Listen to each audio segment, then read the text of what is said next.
요한복음 12장 12절에서 19절까지 우리 다 같이 한 목소리로 죄송합니다. 한 절씩 교도하겠습니다. 한 절씩 교도합니다. 제가 먼저 12절 읽습니다. 그 이튿날에는 명절에 온 큰 무리가 예수께서 예루살렘으로 오신다는 것을 듣고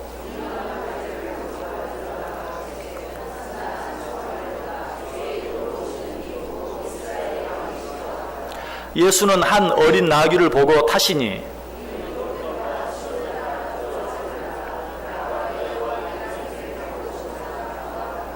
제자들은 처음에 이 일을 깨닫지 못하였다가 예수께서 영광을 얻으신 후에야 이것이 예수께 대하여 기록된 것임과 사람들이 예수께 이같이 한 것임이 생각났더라.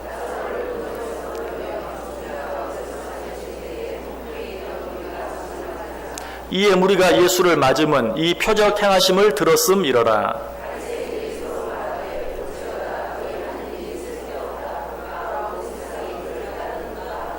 아멘. 자, 우리 옆에 있는 분들과 인사합니다. 참 잘 오셨습니다.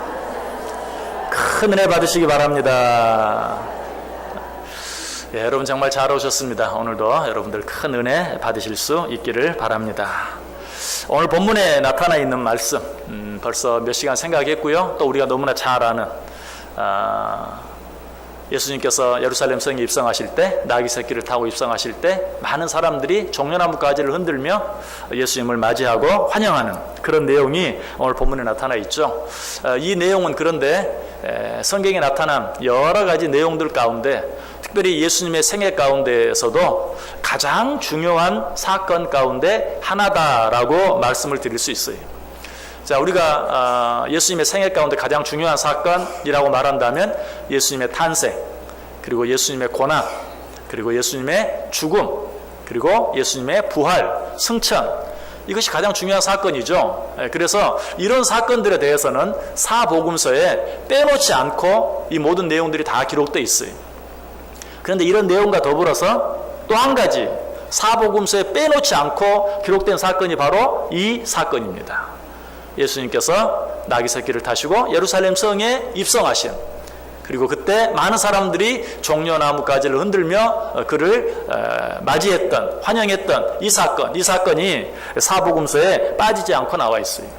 여러분, 이 사건들 외에 사복음서에 빠지지 않고 나온 내용이 거의 없어요. 예수님의 탄생, 고난, 죽음, 부활, 승천, 그리고 바로 이 예수님께서 나귀 새끼를 타시고 예루살렘 성에 입성하신 이 사건 말고 사복음서, 마태복음, 마가복음, 누가복음, 요한복음에 빠지지 않고 기록한 사건이 없어요. 어떤 사건은 마태복음, 마가복음, 누가복음에는 있는데 요한복음이 없고, 어떤 사건은 마가복음, 누가복음, 요한복음에는 있는데 마태복음이 없고, 또 어떤 사건은 누가복음, 요한복음, 마태복음에는 있는데 마가복음에는 없는 그런 사건들이 대부분이에요. 자, 그렇다면 이게 뭘 말해줘요? 이 사건이 그만큼 중요한 사건이다 하는 것을 우리에게 가르쳐주고 있어요. 왜 이 사건이 그렇게 중요한가? 그래서 이 사건 속에 다른 사건들은 갖지 아니한 독특한 한 가지 의미가 있기 때문에 그래요. 자, 이 사건 이전에 예수님은 주로 어떻게 활동하셨는가? 이미 예수님의 공생애는 시작되었지만 그럼에도 불구하고 예수님께서는 할 수만 있으면 자기를 감추려고 하셨어요. 할 수만 있으면 자기를 숨기려고 하셨어요. 될 수 있는 대로 자기를 나타내지 않으려고 했어요. 그런데 오늘 이 사건은 어때요? 숨기려고 하지도 않고 감추려고 하지도 않고 자기를 공적으로 나타내신 것을 보게 돼요. 여러분, 이것은 예수님께서 이 사건 이전까지만 해도 자기를 드러내지 않으려고 했다 하는 것은 이미 구약 이사야 선지자가 한 예언의 말씀 속에도 잘 나타나 있어요. 이사야 42장 2절에 보면 그는 외치지 아니하며 목소리를 높이지 아니하며 그 소리를 거리에 들리게 하지 아니하며. 자, 예수님의 탄생에 대해서 예언하죠. 그런데 그는 정말 자기를 드러내려고 하지 아니할 것이다. 목소리조차도 들리지 않게 될 수 있는 대로 조용히 자기를 감추면서 어떤 일들을 하게 될 것이다 라고 예언하고 있는 것을 보게 돼요. 실제로 사도 베드로가 예수님에 대해서 너무나 멋진 신앙 고백을 하셨죠. 뭐라고 고백했죠? 주는 그리스도시요 살아계신 하나님의 아들이시니이다. 정말 성경에 나타난 고백 가운데 가장 완벽하고 가장 아름다운 고백이. 그래서 예수님께서 이 베드로를 칭찬하시죠. 뭐라고? 바요나 시몬아 내가 복이 있도다. 이를 내게 알게 한 이는 혈육이 아니요 하늘에 계신 내 아버지시니라 라고 이 베드로를 칭찬해요. 그런데 거기서 끝나지 아니하고 그런데 한 가지 내가 내게 꼭 당부한다. 이 사실을 다른 사람에게는 알리지 말아라. 이렇게 귀한 신앙 고백을 했는데 주는 그리스도시요 살아계신 하나님의 아들이시니이다 라고 했는데 잘못된 게 전혀 없고 그래서 예수님께 칭찬까지 해주셨는데 그러나 그 뒤에 말씀하시기를 그러나 다른 사람들에게는 이르지 말라. 마태복음 16장 20절에 이에 제자들에게 경고하사 자기가 그리스도인 것을 아무에게도 이르지 말라 하시니라. 예수님이 그리스도이신 것을 예수님이 구세주이신 것을 아무에게도 알리지 말라고 하시는 그런 모습을 보게 돼요. 또 우리가 너무나 잘 아는 사건이 있죠. 예수님께서 오병이어의 기적을 행하셨을 때 많은 사람들이 예수님께 몰려와서 예수님을 임금 삼으려고 했죠. 그러나 그때도 예수님이 어때요? 그들을 물리치시고 다시 산으로 떠나가셨다, 숨으셨다라고 이야기하고 있어요. 또 한 가지 사건을 이야기하면 예수님의 형제들이 유월절이 가까워졌을 때 예수님께 뭐라고 말해요? 무슨 일인가 하려면 자신을 세상에 나타내소서. 그러기 위해서는 많은 사람들이 모이는 이 명절에 저 예루살렘으로 올라가소서. 그래서 많은 사람들이 모여있는 그곳에서 무슨 말씀을 하시더라도 하시고 무슨 기적을 행하더라도 행하십시오. 그래야 사람들이 당신을 알고 당신을 따르지 않겠습니까? 라고 말했죠. 그때도 어때요? 예수님은 그렇게 하지 아니하시고 갈릴리에 머물러 계셨다라고 이야기하고 있는 것을 보아요. 그런데 오늘 본문에서는 어때요? 예수님 예루살렘 성에 입성합니다. 조용히 예루살렘 성으로 가시는 것이 아니라 떠들썩하게 나귀 새끼를 타시고 또 사람들이 종려나무 가지를 흔드는데도 어때요? 조용히 해라 조용히. 옛날 같으면 그랬겠죠. 물론 나귀 새끼들 타지도 않으셨겠죠. 그 모습이 참 어떻다고요? 우스꽝스러운 모습이라고 그랬어요.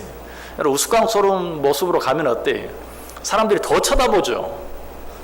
그런데 그런 모습으로 사람들이 더 쳐다볼 수밖에 없는 그런 모습으로 또 사람들이 막 자기 옷을 벗어서 길에 깔고 종려나무가지를 흔들면서 호산나 호산나 하면서 맞이하는데도 예전처럼 조용히 해라 그렇게 떠드느냐라고 말하지 아니하고 오히려 그 환영을 받으면서 예루살렘 성으로 입성하고 계시는 그런 모습을 보게 돼요. 이런 모습을 보면서 아마 이렇게 생각하는 분도 있을 거예요. 그동안은 예수님께서 그냥 이 모양 저 모양으로 사람들의 요구를 피하시고 거절하셨는데 이제는 드디어 더 이상 그 여러와 같은 그런 사람들의 성화를 이기지 못하시고 드디어 그들의 생각대로 또 그들의 요청대로 그들의 요구대로 따르시는구나 라고 생각할지 몰라요. 그러나 그런 게 아니었어요. 사람들이 그냥 모여들고 사람들이 그를 환영하니까 어쩔 수 없이 그 요구에 응해 주신 것이 아니. 말씀을 자세히 보면 예수님께서 이 일은 미리 알고 계셨고 미리 계획하셨고 예수님 당신의 뜻대로 이 일을 행하신 것을 알게 돼요. 오늘 본문과 똑같은 사건이 기록되어 있는 누가복음 19장 30절과 31절 보시면 이르시되 너희는 맞은편 마을로 가라. 그리로 들어가면 아직 아무도 타보지 않은 나귀 새끼가 메어 있는 것을 보리니 풀어 끌고 오라. 만일 누가 너희에게 어찌하여 푸느냐 묻거든 말하기를 주가 쓰시겠다 하라. 자, 예수님 유월절을 준비하고 계시죠? 저기 동네에 가면 아직 아무도 타보지 않은 나귀 새끼 한 마리가 있을 것인데 풀어 끌고 와라. 혹시 주인이 왜 남의 나귀를 끌고 가느냐라고 말하면 예전 같으면 뭐라고 했을 거예요? 그냥 좀 쓰다 갖다 줄게요 라고 말해라 라고 하였을 텐데 뭐라고 말해요? 주가 쓰시겠다 하라. 무슨 말이? 이 모든 일은 예수님이 친히 알고 계셨고 계획하시고 당신의 주권에 의해서 진행하고 계시는 것을 분명히 알게 돼요. 그렇게 하셨다는 보다 적극적인 증거가 계속되는 말씀 누가복음 19장 39절과 40절에 나와요. 무리 중 어떤 바리새인들이 말하되 선생이여 당신의 제자들을 책망하소서 하거늘 대답하여 이르시되 내가 너희에게 말하오니 만일 이 사람들이 침묵하면 돌들이 소리 지르리라. 자, 예수님이 나귀 새끼를 타고 예루살렘 성에 입성하시니까 막 사람들이 호산나 호산나 외치면서 환영했다고 그랬어요. 주변의 사람들이 어때요? 사람들이 너무 떠드니까 주여 저 사람들 좀 조용히 좀 하라고 시키십시오. 예전 같으면 그 사람들이 그렇게 얘기하기 전에 어땠다고요? 좀 조용히 해라. 지금 나를 나타낼 때가 되지 않았다 라고 말씀하셨을 텐데 이번에는 뭐라고 말해요? 내버려 두어라. 그들이 침묵하면 돌들이 소리 지를 것이다. 라고 말하면서 오히려 소리 지르는 그들의 편을 들어주시는 그런 모습을 보게 돼요. 무슨 말이에요? 이 일은 예수님께서 어찌할 수 없이 사람들의 요구에 따라주는 것이 아니라 예수님께서 알고 계획하신 일이었다. 자, 그렇다면 예수님이 이렇게 변하신 이유가 뭘까요? 이전까지만 해도 자기를 나타내지 않고 숨기려 하시고 무슨 일을 행하시고도 사람들에게 말하지 말아라, 알리지 말아라 했던 예수님께서 공공연하게 자기를 드러내시고 오히려 다른 사람들이 좀 저 사람들을 말려달라고 말하는데도 내버려 두어라, 저들이 아니면 돌들이 소리 지를 것이다 라고 하시면서 그 역성을 들어주시는 그런 예수의 모습, 왜 예수님께서 이렇게 바뀌셨을까? 그 대답이 오늘 본문 속에 분명히 나타나 있어요. 15절 보세요. 이는 기록된 바 시온 딸아 두려워하지 말라. 보라 너의 왕이 나귀 새끼를 타고 오신다 함과 같더라. 무슨 말입니까? 지금 예수님의 이 모습은 구약 성경에 너희 왕, 너희 주께서 나귀 새끼를 타고 오실 것이다 라고 예언되어진 그 말씀을 이루는 것이기 때문에, 여러분, 예수님께서 예루살렘 성에 입성하시는 이 사건은 구약 성경에 이미 예언되어져 있어요. 구약 성경 어디에? 스가랴서 9장 9절에 예언되어져 있어요. 시온에 따라 크게 기뻐할지어다. 예루살렘에 따라 즐거이 부를지어다. 보라 내 왕이 내게 임하시나니 그는 공의로우시며 구원을 베푸시며 겸손하여서 나귀를 타시나니 나귀의 작은 것 곧 나귀 새끼니라. 예수님께서 나귀 새끼를 타시고 예루살렘 성에 입성하실 것이 이미 구약성경 스가랴 9장 9절에 예언되어져 있어요. 그래서 예수님께서는 그 예언을 성취하시기 위해서, 그 예언대로 이루시기 위해서 지금 나귀 새끼를 타시고 사람들이 보는데 공공연하게, 아니 그 예언대로 사람들이 호산나 호산나 종려나무까지를 외치며 예수님을 환영하는 모습까지도 허락하시면서 예루살렘 성으로 입성하고 계시는 것이, 지금 이스라엘의 왕으로서 예루살렘 성에 입성하시는 예수님, 아마 이런 구약의 예언이 없었다면 말을 타시고 입성하셨을지도 몰라요. 아니 말 중에서도 백마를 타시고 정말 멋있는 모습으로 입성하셨을지도 몰라요. 그러나 예수님께서는 무엇을 위하여? 구약 성경에 예언된 그 예언의 성취를 위하여 예언된 대로 나귀 새끼를 타시고 예루살렘 성에 올라가고 계신다. 아마 또 이런 말씀을 들으면 또 이렇게 생각하는 분들도 있을 거예요. 아, 예수님이 지금 자기가 구세주가 아니라고 사람들이 부인하는 사람들이 많으니까 구약 성경의 그 메시아에 대해서 예언된 말씀, 스가랴 9장 9절에 예언된 그 말씀을 예수님이 알고 자기가 메시아라는 것을 드러내기 위해서 그 일을 예수님이 꾸미셨구나. 예를 들면 제자들에게 구약 성경 스가랴 9장 9절을 봐라. 메시아가 어떻게 오신다고 말씀하고 있느냐. 나귀 새끼를 타고 오신다고 되어 있지 않느냐. 그러니 내가 메시아라는 사실을, 구약에 예언된 메시아라는 사실을 알리기 위해서는 구약에 예언된 대로 나귀 새끼를 타고 예루살렘 성에 입성해야 된다라고 꾸미신 것이 아닌가. 물론 여러분 가운데는 그렇게 생각하지 않겠죠. 그러나 안 믿는 사람들 가운데 머리가 좋은 사람은 또 틀림없이 그렇게 생각할 것이. 그러나 여러분, 이 일이 그렇게 단순한 일이 아니. 오늘 이 본문 앞에 있는 요한복음 11장, 우리가 이미 생각해 보았죠. 요한복음 11장 57절에 보면 이는 대제사장들과 바리새인들이 누구든지 예수 있는 곳을 알거든 신고하여 잡게 하라 명령하였음이니라. 지금 예수님은 방방곡곡에 수배령이 떨어져 있어요. 예수님을 보기만 하는 자는 누구든지 신고해라. 그러면 뭐 예수님을 따르는 자들은 신고 안 하면 되죠. 단순히 그런 게 아니. 오늘 본문이 기록되는 요한복음 12장 10절에 보면 이런 말씀들이 있죠. 대제사장들이 나사로까지 죽이려고 모의하니. 지금 예수님이 수배령이 떨어져 있는데 예수님만 죽이려고 하는 것이 아니고 예수님을 따르는 자들까지도 죽이려고 하는 지금 상황이 너무나 험악한 그런 가운데 있어요. 그래서 예수님을 환영하기는커녕 예수님을 봐도 최소한 신고하지 않으려면 모르는 척 해야 돼.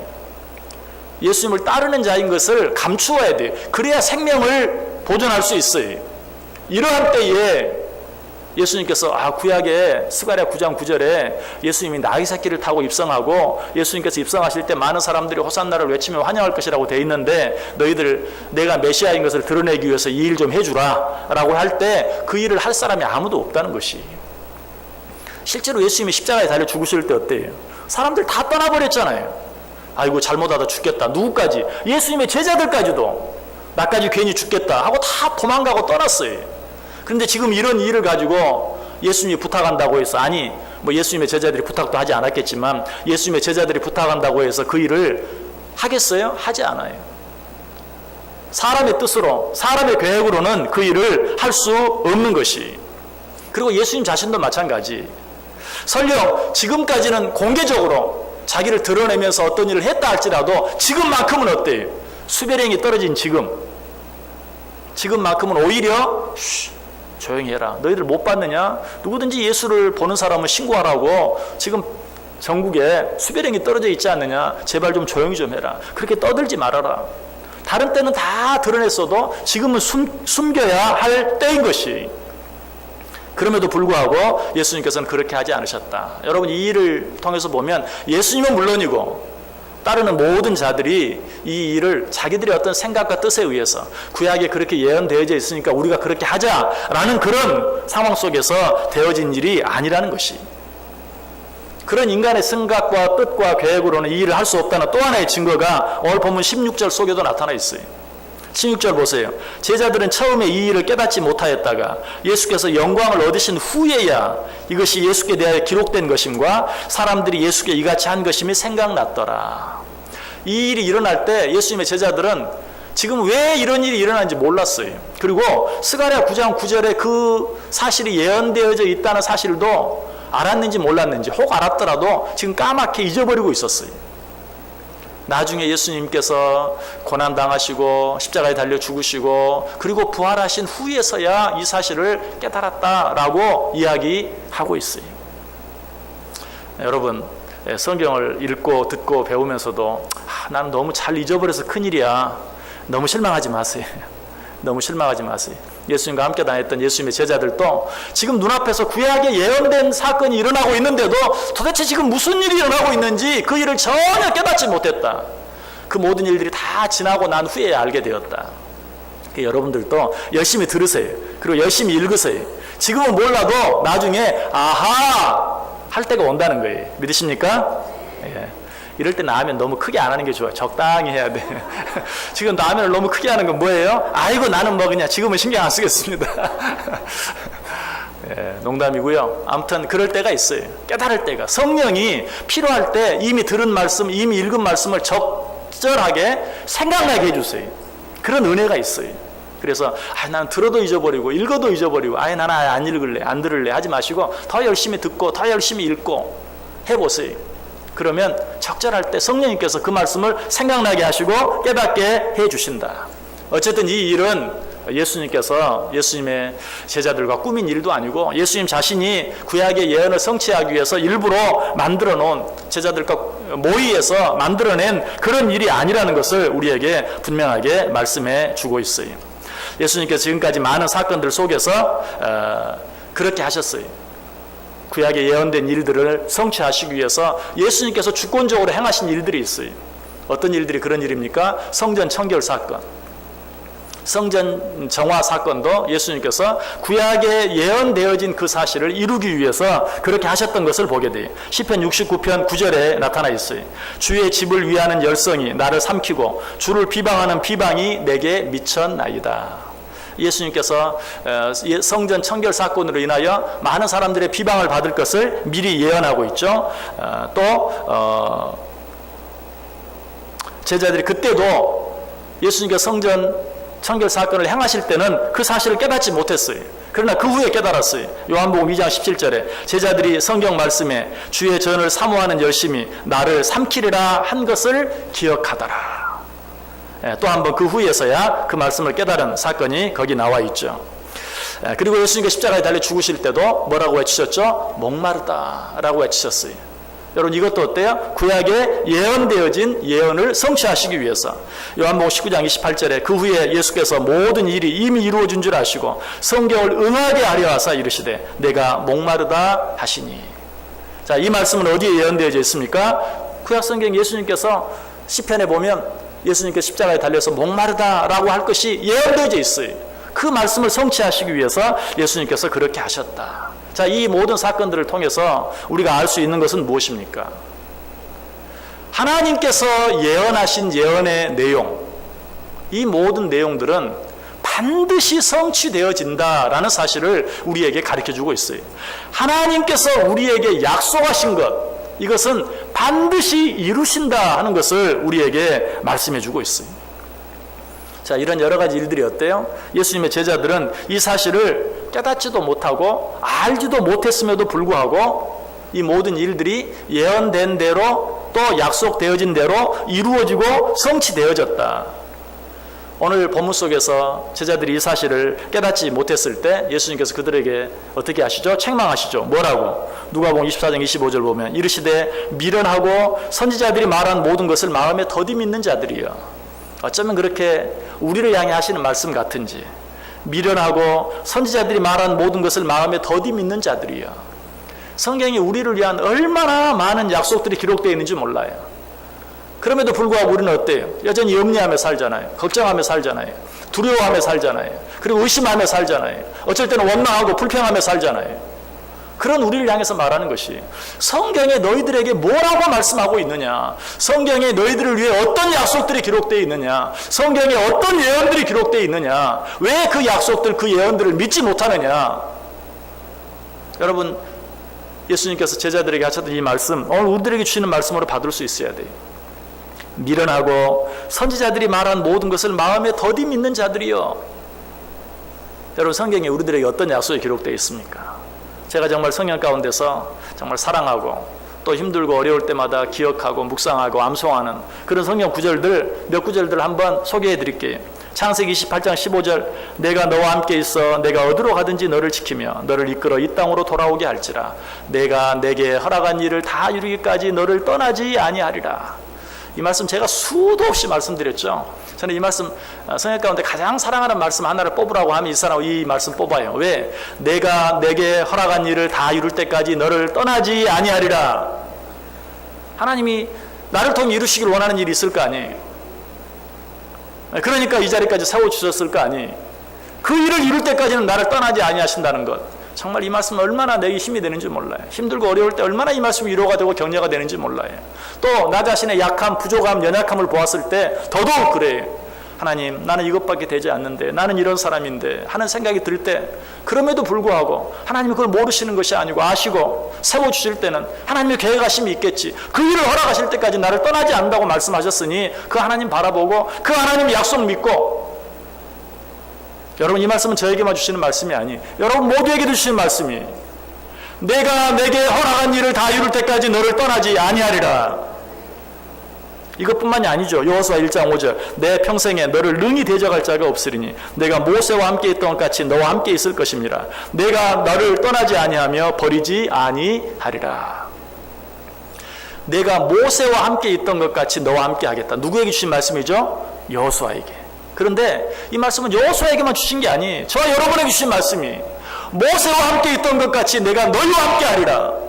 내가 너희를 버리지도 아니하고 떠나지도 않겠다. 여호수아 1장 9절에도 내가 내게 명령한 것이 아니냐, 강하고 담대하라. 두려워하지 말며 놀라지 말라. 내가 어디로 가든지 내 하나님 여호와가 너와 함께 하느니라. 여러분, 뭐 때문에 두려워하십니까? 뭐 때문에 염려하십니까? 두려워하지 말라, 놀라지 말라. 내가 너와 함께 함이니라. 내가 어디로 가든지 너와 함께 하겠다. 이사야 41장 10절에도 두려워하지 말라, 내가 너와 함께 함이라. 놀라지 말라, 나는 내 하나님이 됨이라. 내가 너를 굳세게 하리라. 참으로 너를 도와주리라. 참으로 나의 의로운 오른손으로 너를 붙들리라. 누구에게 주신 약속이에요? 오늘 우리들에게 주신 약속이. 이사야 43장 2절도 말합니다. 내가 물 가운데로 지날 때에 내가 너와 함께 할 것이라. 강을 건널 때에 물이 너를 침몰하지 못할 것이며 내가 불 가운데로 지날 때에도 타지도 아니할 것이요 불꽃이 너를 사르지도 못하리니. 네가 불 가운데 지나든지 물 가운데 지나든지 그 물이 너를 침몰치 못하도록, 그 불이 너를 태우지 못하도록 내가 너와 함께하고 너를 지켜주겠다. 믿으십니까? 그래도 내 상황은 너무 어렵습니다. 첩첩삼중이고 정말 사방이 꽉 막혀있는 것 같습니다. 그런 사람이 있는 줄 또 아시고 고린도후서 4장 8절에서는 이렇게 말해요. 우리가 사방으로 우겨싸움을 당하여도 쌓이지 아니하며 답답한 일을 당하여도 낙심하지 아니하리라. 사방으로 우겨싸움을 당해도 그것이 너를 에워싸지 못할 것이다. 그렇게 보여요. 나를 에워싸고 있는 것처럼. 그러나 그것이 너를 완전히 에워싸지 못할 것이다 라고 이야기하고 있어요. 그래서 사도 바울은 우리에게 뭐라고 권면합니까? 아무것도 염려하지 말고 오직 모든 일에 기도와 간구로 너희 구할 것을 감사함으로 하나님께 아뢰라.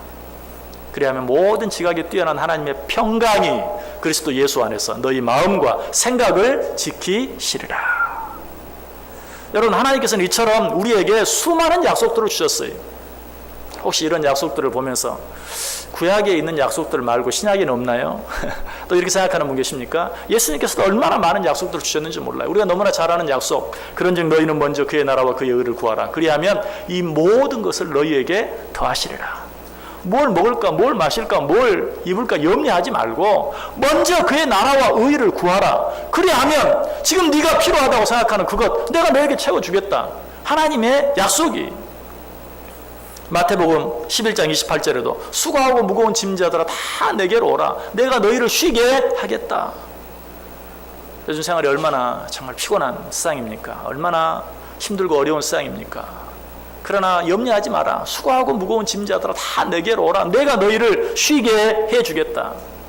요한복음 14장 1절 이하에도 너희는 마음에 근심하지 말라. 하나님을 믿으니 또 나를 믿으라. 내 아버지 집에 거할 곳이 많도다. 그렇지 않으면 너희에게 일렀으리라. 내가 너희를 위하여 거처를 예비하러 가노니 가서 너희를 위하여 거처를 예비하면 내가 다시 와서 너희를 내게로 영접하여 나 있는 곳에 너희도 있게 하리라. 우리의 영원한 처소가 예비되었다는 것이, 우리의 영원한 처소가 준비되었다는 것이, 잠시 잠깐 나그네와 같은 세상의 삶을 살면서 이런들 어떠하리 저런들 어떠하리, 내가 너를 위하여 영원한 처소를 준비해 놓은 것을 알지 못하느냐. 두려워하지 말라. 염려하지 말라 라고 우리에게 말씀해 주고 있어요. 여러분, 아무리 더 이 구절들을 이야기해도 우리가 이 말씀들을 내게 주시는 하나님의 약속, 그리고 하나님이 약속하셨으니 반드시 이루어지고 성취되어질 것으로 믿고 받지 아니하면 아무 소용이 없어요.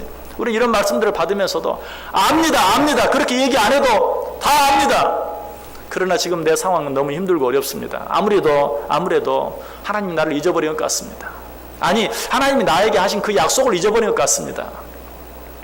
여러분, 하나님이 그럴 수 있을까요? 혹시라도 그렇게 생각하는 사람이 있을까봐 이사야 49장 15절에 뭐라고 말해요? 여인이 어찌 그 젖먹는 자식을 잊겠으며 자기 태에서 난 아들을 긍휼히 여기지 않겠느냐. 그들은 혹시 잊을지라도 나는 너를 잊지 아니하리라. 젖먹는 엄마가 집에 두고 온 젖먹이 아이를 잊어버린다 할지라도, 여러분, 잊어버릴 수 있습니까? 잊어버릴 수 없죠. 왜? 아이가 젖먹을 때가 됐는데도 젖을 주지 아니하면 젖이 불어서 그 통증 때문에 잊어버릴 수 없어요. 그런데 혹시 그럼에도 불구하고 혹시 젖먹이 아이를 둔 엄마가 그 아이를 잊어버린다 할지라도, 그런 일도 있을 수 없겠지만 혹 그런 일이 있다 할지라도 나는 너를 잊지 않겠다라고 이야기하고 있어요. 이렇게 말씀하시는 것으로도 부족해서 이사야 14장 24절에 만군의 여호와께서 맹세하여 이르시되 내가 생각한 것이 반드시 되며 내가 경영한 것을 반드시 이루리라. 하나님께서는 당신의 놀라운 뜻과 계획 속에서 저와 여러분을 하나님의 아들로, 하나님의 딸로 택하셨어요. 하나님의 놀라운 계획 속에서 우리가 하나님의 자녀된 것 믿으십니까? 그렇다면 염려하지 마세요. 왜? 내가 생각한 것을 반드시 이루리라. 내가 경영한 것이 반드시 되고 말 것이다 라고 우리에게 약속하고 있어요. 그래서 예레미야 선지자는 이 하나님을 뭐라고 부릅니까? 이 일을 행하시는 여호와, 그것을 만들며 성취하시는 여호와. 한번 따라해 볼까요? 이 일을 행하시는 여호와, 그것을 만들며 성취하시는 여호와. 여러분, 이 하나님이 저와 여러분의 하나님인 것 믿으시길 바랍니다. 성경에 예언되어지고 기록되어진 모든 약속들을 우리를 통하여 이루어 가실 것입니다. 여러분, 이처럼 우리 하나님께서 당신께서 하시고자 하시는 일을 반드시 이루어요. 그래서 오늘 본문 끝절 19절을 보면 예수님을 그렇게 반대했던 바리새인들이 뭐라고 말하는 줄 아세요? 자, 19절 한번 보세요. 우리 다 같이 한번 읽습니다. 바리새인들이 서로 말하되 볼지어다 너희 하는 일이 쓸데없다. 보라, 온 세상이 그를 따르는도다 하니라. 아멘. 지금 어떤 일이 일어나고 있다고요? 예수님의 방이 전국 방방곡곡에 붙어서 누구든지 예수를 보는 자는 신고해라. 예수를 잡아 죽이려고 온갖 음모를 꾸미고 하는 그런 일들 속에서 또 바리새인들이 어때요? 바리새인들도 그렇게 되기를 원했던 사람들이. 그런데 그들이 지금 되어지는 일을 보면서 뭐라고 말해요? 바리새인들이 서로 말하되 볼지어다 너희 하는 일이 쓸데없다. 보라 온 세상이 그를 따르는도다. 우리가 아무리 예수님이 하는 일을 방해하려고 해도, 예수님을 막으려고 해도, 지금 예수님을 보는 자는 신고해라 그럼 예수님을 죽이겠다 뿐만 아니라 예수님을 따르는 자들까지도 죽이겠다고 위협하는데도 그 모든 것들이 다 소용없다. 저 예수님을 따르는 자들을 보라. 온 세상이 예수님을 따르지 않느냐라고 말하고 있는 것을 봐요. 무슨 말이에요? 하나님의 계획을, 하나님의 생각을 막을 자가 아무도 없다는 것이. 실제로 헤롯과 빌라도가 이 하나님의 뜻을 막아보려고 했죠. 그래서 헤롯과 빌라도는 서로 원수였어요. 그런데도 우리 이번만큼은 힘을 합쳐서 저 예수라는 자를 좀 잡아 죽이자. 그러자 그들이 의기투합했어요. 그래서 예수를 잡아 죽였어요. 그들의 뜻이 이루어진 것 같아요. 그러나 결과적으로 이루어진 것은 누구의 뜻이죠? 하나님의 뜻이 이루어졌어요. 온 인류를 위해 죽어주시기 위해 이 땅에 오신 하나님의 뜻이, 하나님을 가장 싫어하고 예수 그리스도를 가장 미워했던 헤롯과 빌라도에 의해서 그 하나님의 놀라운 뜻과 계획이 이루어지고 성취되어진 것이, 이것이 하나님께서 일하시는 방법이. 그래서 사도 바울이 뭐라고 말합니까? 누가 우리를 그리스도의 사랑에서 끊으리요? 환난이나 공고나 박해나 기근이나 적신이나 위험이나 칼이랴. 기록된 바 우리가 종일 주를 위하여 죽임을 당하게 되며 도살당할 양같이 여김을 받았나이다 함과 같으니라. 그러나 이 모든 일에 우리를 사랑하시는 이로 말미암아 우리가 넉넉히 이기느니라. 내가 확신하노니 사망이나 생명이나 천사들이나 권세자들이나 현재일이나 장래일이나 능력이나 높음이나 깊음이나 다른 어떤 피조물이라도 우리를 우리 주 그리스도 예수 안에 있는 하나님의 사랑에서 끊을 수 없느니라. 왜? 하나님 우리 끝까지 우리와 함께 하셨다고 약속하셨고, 하나님이 약속하신 것은 반드시 이루어질 것이기 때문에 여러분, 우리는 이 사실을 믿고 살아야 돼요. 그래서 바울이 한마디 더 합니다. 그런즉 이 일에 대하여 우리가 무슨 말 하리요? 만일 하나님이 우리를 위하시면 누가 우리를 대적하리요? 하나님이 우리를 위하시는 건 믿으십니까? 그렇다면 우리를 대적할 자가 이 세상에 없어요. 아무도 우리를 자기들 마음대로 자기들 뜻대로 할 수가 없어요. 이 하나님의 뜻을 거스를 수 있는 자가 이 세상에 없어요. 우리는 이 사실을 믿고 담대하게 하나님을 찬송하며 오직 하나님만 바라보고 어떤 일들 가운데서든지 하나님 우리에게 말씀하신 그대로 두려워하지 아니하고 놀라지 아니하고 담대하게 오직 하나님만 바라고 의지하며 승리하는 삶을 살아갈 수 있기를 주님의 이름으로 간절히 축원합니다. 기도하겠습니다. 하나님 감사합니다. 오늘도 말씀해 주시니 감사합니다. 하나님은 이미 수도 없이 말씀하셨지만 우리는 그 약속의 말씀들을 잊어버리고 쓸데없이 두려워하고 쓸데없이 염려하고 쓸데없이 걱정하며 살았음을 고백합니다. 용서하여 주옵소서. 오늘 다시 한번 말씀을 통해 우리의 모든 생각들을 다시 한번 상기시켜 주시니 감사합니다. 이 약속의 말씀들을 붙잡고 어떤 일, 어떤 상황 속에서도 두려워하지 아니하고 염려하지 아니하고 담대하게 오직 하나님의 말씀만 붙잡고 승리하며 살게 하여 주옵소서. 예수님의 이름으로 기도드리옵나이다. 아멘. 우리 다 자리에서 일어나셔서 546장 찬송하겠습니다. 546장입니다.